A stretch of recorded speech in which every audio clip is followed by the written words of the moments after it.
Finally കാത്തിരിപ്പിനൊടുവിൽ ഇപ്പോൾ ഛോട്ടാ മുംബൈ എന്ന ചിത്രത്തിൻ്റെ ഇന്ന് 3-ാം ദിവസത്തെ കേരള ബോക്സ് ഓഫീസ് കളക്ഷൻ റിപ്പോർട്ടൊക്കെ പുറത്തുവന്നിരിക്കുകയാണ്. ആ ഒരു അപ്ഡേഷനാണ് ഇന്നൊരു വീഡിയോ ഭാഗത്ത് നമ്മൾ നോക്കാൻ പോകുന്നത്. വീഡിയോയിലേക്ക് മുൻപ് വീഡിയോ ലൈക്ക് ചെയ്യുക, ചാനൽ സബ്സ്ക്രൈബ് ചെയ്യാൻ വേണ്ടി ശ്രമിക്കുക. അൻവർ റഷീദിൻ്റെ സംവിധാനത്തിൽ മോഹൻലാൽ, ഭാവന, മണിക്കുട്ടൻ, സിദ്ദീഖ്, കലാഭവൻ മണി, സായ് കുമാർ എന്നൊക്കെ പ്രധാന കഥാപാത്രങ്ങളായി ജൂൺ 6-ാം തീയതി തിയേറ്ററുകളിൽ വീണ്ടും റിലീസിനെത്തിയ ചിത്രമായിരുന്നു ഛോട്ടാ മുംബൈ. എല്ലാ സിനിമാ പ്രേമികളും ഒരേപോലെ ചിത്രത്തിൻ്റെ റിലീസിനായി കാത്തിരിക്കുകയായിരുന്നു.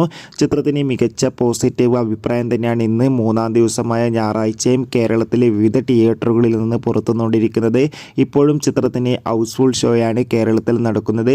അതുകൊണ്ട് തന്നെ ഏവരുമേറെ ആകാംക്ഷയോടെ ചിത്രത്തിൻ്റെ കളക്ഷൻ റിപ്പോർട്ടും അറിയാൻ വേണ്ടി കാത്തിരിക്കുകയാണ്. ഫൈനലി ഛോട്ടാ മുംബൈ എന്ന ചിത്രത്തിൻ്റെ ഇന്ന് 3-ാം ദിവസത്തെ കേരള ബോക്സ് ഓഫീസ് കളക്ഷൻ റിപ്പോർട്ടൊക്കെ പുറത്തുവന്നിരിക്കുകയാണ്.